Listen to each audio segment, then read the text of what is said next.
अरे बाप रे बुझाता कि 4 बज गई लोग रे। साला रसोईया कहाँ दिले बानी जाए के बा साला काटे बूट काटे जाए के बा हसुइया तो बा डंटावा कहाँ धर देना सब डंटावा खराब क्या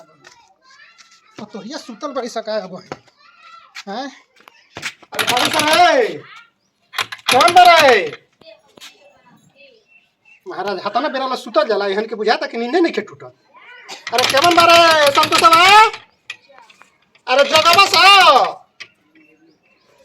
और जब के हाल बान आजकल के बेटा पतो के हाजी के हां तोरा अभी नीने मारा तारी से का भइल के अब बूटा ना कटाई अब हमरा से बूट ना कटे हमर तबियत ठीक नहीं है तबियत ठीक नहीं है और रसिया अपनी हमरा के दे आउ कहां बड़ुए का जाने कहां गइल बानी हमरा नहीं मालूम का जाने कहां गइल बानी रसिया अपनी हमरा के दे बुझाई लो करा के जल्दी भेज ली ये एकदम जल्दी करा के भेज कहां बड़ुए घर में बनुए घर में नहीं खिए का पता कहां गनी कहो कि थोड़े गनी है 4 बजे भोर में घर में नहीं खे करबे हमरा के खराब है रखी जातन जी किसी आता नहीं पसर ले बानी रोवा के ना देखे हां से कर सब हम क्या जगरी तो जाता नहीं काटे खाती ओकर को जल्दी भेज हां तो घर में नहीं कहां से भेजी हम करबे हमरा माथा खराब है कहां चल गई अब हमके मालूम नहीं कि तुम कहां से बताई रोवा बताई देख कोनो घर में सुतल होई ओहो कब से घर में बानी तू एको घर में सुतल होबे कि 10 घर में रुका भी देख आतन दिमाग खराब कर रहेला देखा ना जल्दी ओकरा के भेज एकदम दिमाग खराब क के धइले बाड़ा सब ए तो सूता पड़ा हम तो के अब तार बाप कितना बोली बोल के गलन हमरा तनी को लाशरम भाव तारा अरे तो यार सूती ना तो का करी हमहू तो आदमी है नु दिन भर काटो तनी सूती ना है चल कहां भागे हम नहीं जा फिर बाप के समझावा तू दिमाग खराब कर धइले रहला कहे कि ना चाहिए कि घर में पानी ई का चिल्ला तो हलिस तू हो उ एगो पगला गेलन तो तू पगला ले हलिस हम बाप से पूछा ना पहले बाप कितना बोल के जाता मन गोई जान के बारे नहीं ए नहीं होई हम देखो पकपकात रहना कोई के आदमी नहीं के पूछे कि अपने दिन में खटी हम तो सबने खटइले चली हम ना कहले बानी सब नैहर में ना करो आगे का गलिस का हो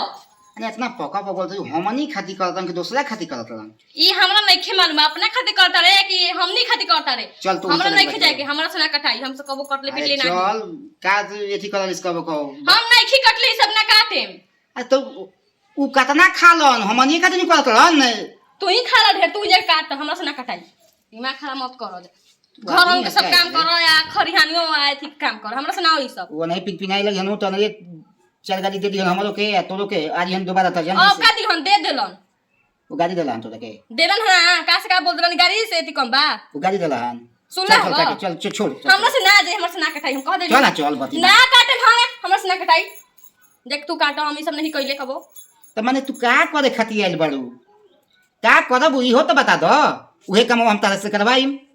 का करब हमरा पास में टाइम नहीं है तसे बकवास करे के तू जा अपन काम करो का के टाइम बा माने चल माने 1 घंटा काट के आ ज्यादा ना चल चल चल हमरा से 1 घंटा 1 मिनट कटेबे ना करिए 1 घंटा तो बहुते दूर बा हमरा से ना कटाई दे चोराए के खाली अपना बाटे या दूसरा के लगा दो अपने ठोक काटत रहे आराम करो खेतों में जाके घरों करा खेतों में जाके करो तो ना जेबे ना जाए जब जो सुत जो सुत जा तू बानी जा जा सुत चल जो सुत हे ने कहा चल जो सुत अरे चल जो सुत अरे जो तू जा काट बंद चल जो सुत जो जा सुत जो जो जा के तुम्हारे काम करो ना जो आता मालस करो क्या तू खाना बना बनवा के हां चल जो खाना जो अरे सुत चल सुत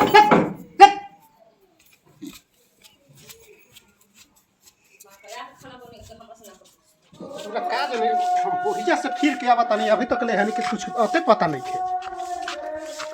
संतोष साहब का हो ये कहां रे अब के घर में से कहां से आ गिलस तू घरे में सुता रहे कहां हो बता बोला तो कर के तने काहे गे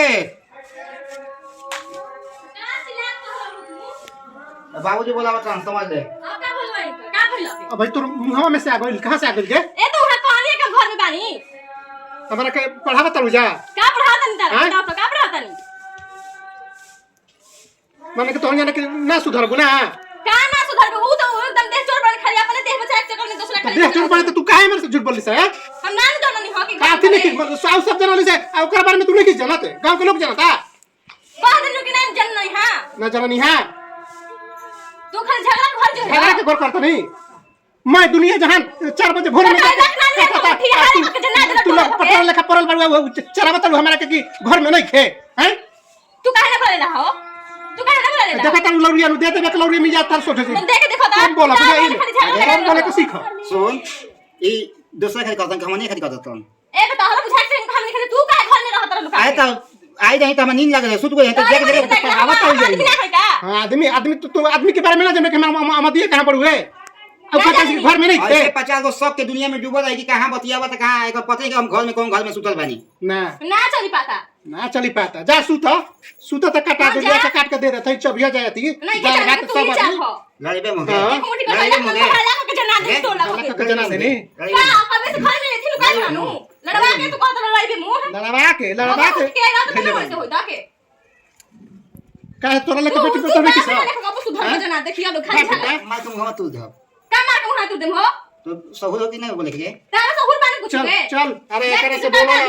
आ 10 को पैदल बेल जरूरी बा जाना तो रखी पैसा खानदान के आई भी आई हैं दोनों के अपन एती जाना तो नहीं चल खाना बना के ले जाइए आ गेठा ले आओ चाहे मत ले आओ ना के जाला तो खाना के तो 50 पूछ दे खा के बाबू तो खा के नहीं तो तू ही जाना बुझा जाए हो गम आते तो परोसन छिपाने तो खाएगा बूढ़ा कहीं कहीं एथी करत रहन चलो हो हमने काटे के पड़ी